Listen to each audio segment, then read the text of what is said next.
Bonjour, j'ai envie de parler ce qu'on appelle la réussite. La réussite, alors, c'est surtout par rapport à nos enfants là, que je voudrais aborder cela pour tous les parents qui sont inquiets puisque là on est en plein dans les examens, le bac et tout le bazar. Voilà, alors, bon déjà, c'est pas nouveau, mais vous dire que ça sert à rien de s'inquiéter, c'est une banalité. Mais bon, vous allez me dire, oui, mais ça sert à rien, je m'inquiète quand même. Bon, c'est sûr. Pas aussi facile, hein. Alors, non, moi, ce que je voulais partager, c'était euh, de voir comment, en fait, la réussite, c'est quoi? Réussir sa vie, c'est quoi? Est-ce que réussir sa vie, c'est avoir des diplômes et est-ce que c'est garant de réussir sa vie? Si on a des diplômes, vous savez bien que non. Voilà, donc pourquoi mettre autant de stress, autant de poids sur ce fameux baccalauréat tous les ans? Pourquoi mettre autant de pression aux jeunes sur il faut obtenir absolument ça parce que sinon tu n'auras pas un bon travail, tu n'auras pas un bon niveau de vie, tu arriveras, et cela. Alors, là, moi, ce que j'invite à faire, c'est est-ce que ce ne sont pas vos propres peurs que vous projetez sur vos enfants? Est-ce que vous leur faites suffisamment confiance? Est-ce que parfois c'est parce que vous dites c'est de plus en plus dur dehors, donc je m'inquiète pour mes enfants?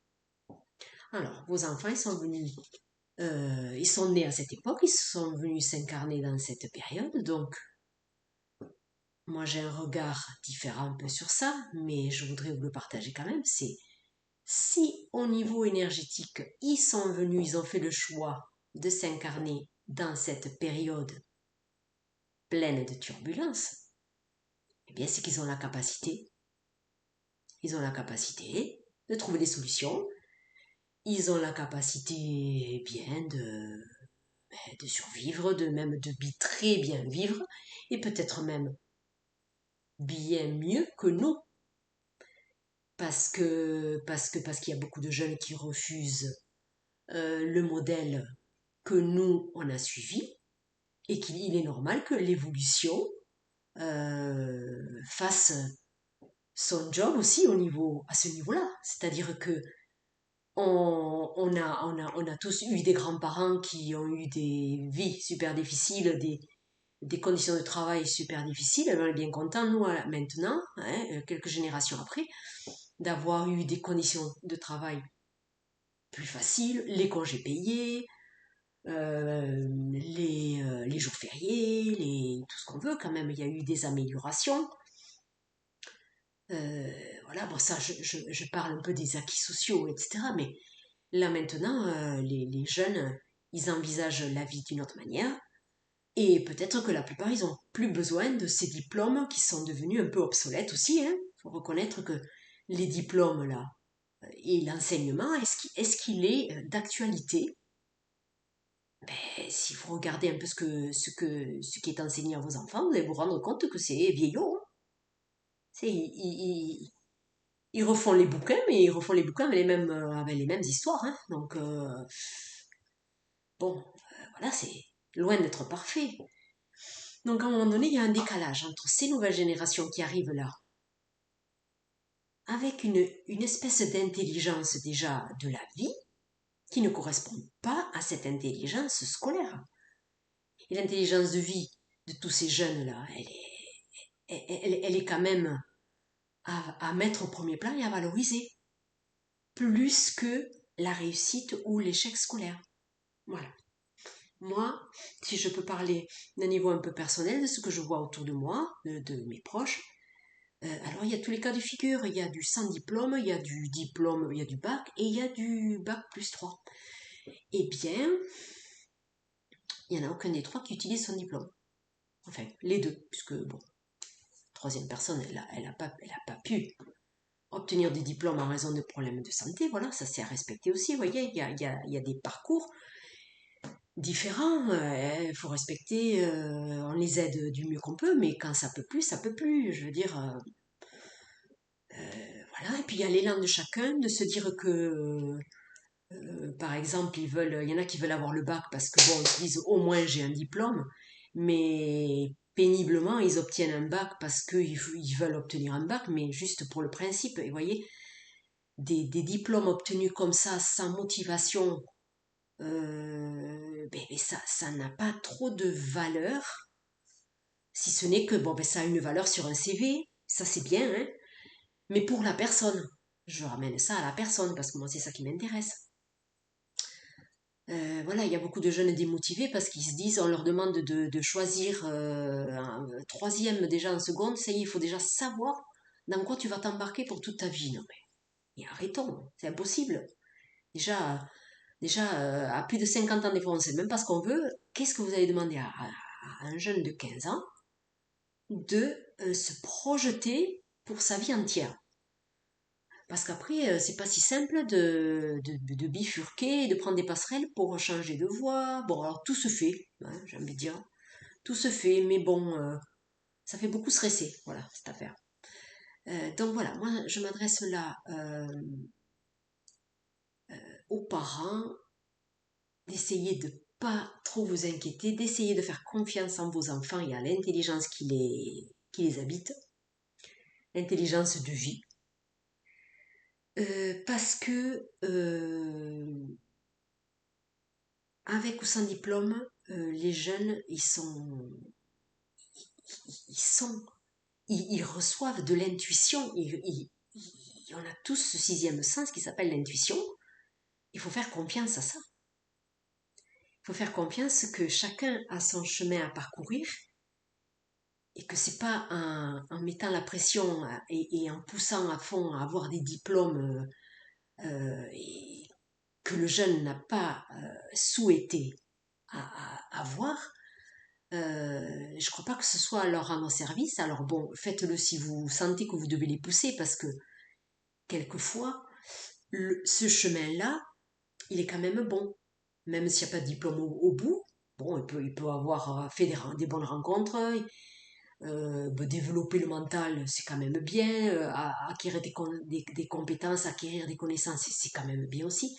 Mais je veux dire, je crois qu'à mesure que nos enfants grandissent, il faut leur laisser cette, euh, cette part quand même d'autonomie de choisir eux-mêmes leur voie et la façon dont ils vont emprunter ce chemin.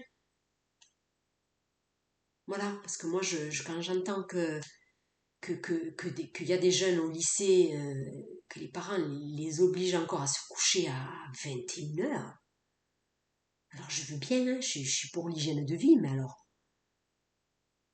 je sais pas, ils sont plus à la primaire, quoi. Essayez plutôt de les responsabiliser plutôt que de les infantiliser. Moi, ça me choque toujours d'entendre des trucs comme ça. Voilà. Moi, depuis qu'ils sont petits, mes enfants, je leur dis, bon, t'as pas envie de faire tes devoirs maintenant? Je dis, moi, je te conseille de les faire maintenant. Après, tu as ton temps libre. Moi, j'ai dit, parce que si tu les fais pas, demain, quand tu vas arriver à l'école, je sais pas si tu seras à l'aise. Est-ce que si la maîtresse, elle te demande, est-ce que tu as fait ton exercice, tu l'as pas fait? Voilà. Est-ce que tu es à l'aise avec tout ça? Mais si tu es à l'aise avec tout ça, moi, des fois, je leur ai dit, tu t'arrangeras avec la maîtresse si elle te pose. Ah ben là, c'était radical, hein, c'est-à-dire que non. Ils disaient non, non, bon, non, on va les faire.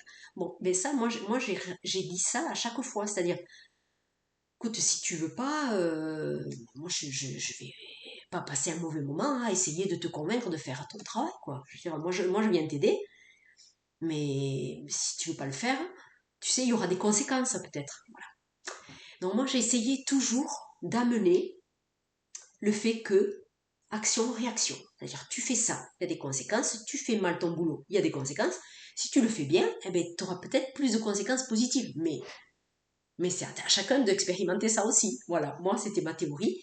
Eh bien, ils ont bien adhéré, ça devait être assez vrai ce que je disais, parce que, ou alors j'étais convaincante, je sais pas. Moi, ils ont adhéré, c'est-à-dire, ils ont fait au mieux, Et ils sont allés jusqu'où ils pouvaient aller, jusqu'où eux, ils ont senti que c'était bien pour eux d'aller. Et quand ils ont été trop démotivés pour continuer, ben, ils ont arrêté. Moi, j'ai respecté ça. Et ça leur réussit bien. Alors, comme je vous dis, il y en a deux qui ont eu le diplôme, ils ne les utilisent pas. Mais ça marche très bien pour eux. Voilà. Et pour l'autre personne, qui n'a pas du tout de diplôme, eh bien, il y a une intelligence énorme qui s'est réveillée. Voilà, elle arrive à faire des choses en autodidacte. Je veux dire que la vie les soutient dans le parcours. Voilà, et ça n'est pas obligatoire de passer par le scolaire si vos enfants non, sont trop démotivés. Voilà, parce qu'il ne s'agit pas non plus de leur pourrir la vie. Moi, je crois. Voilà. Parce qu'il y a toujours des solutions. Alors après, il faut bien leur dire aussi, ok, tu veux pas aller vers ce diplôme, si tu t'arrêtes maintenant, tu peux être confronté à d'autres difficultés, c'est-à-dire pas de diplôme. Et c'est vrai que quand on n'a pas de diplôme, on peut se sentir pas légitime d'aller faire tel emploi parce que ben on peut pas présenter qu'on a un niveau un niveau d'études peut-être qu'on appelle correct même si ça n'a rien à voir, vous le savez bien. Je veux dire, on peut être beaucoup plus cultivé et ne pas avoir de diplôme et avoir répété comme un perroquet tout ce qu'on nous a demandé de répéter juste pour le contrôle et après on sait rien en fait parce que c'est juste de la répétition et ça n'est pas intégré, vous voyez. Donc tout ça c'est bête.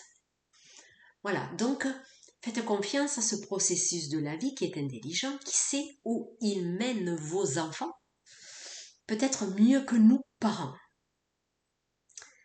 Voilà, c'est ça que je voulais partager.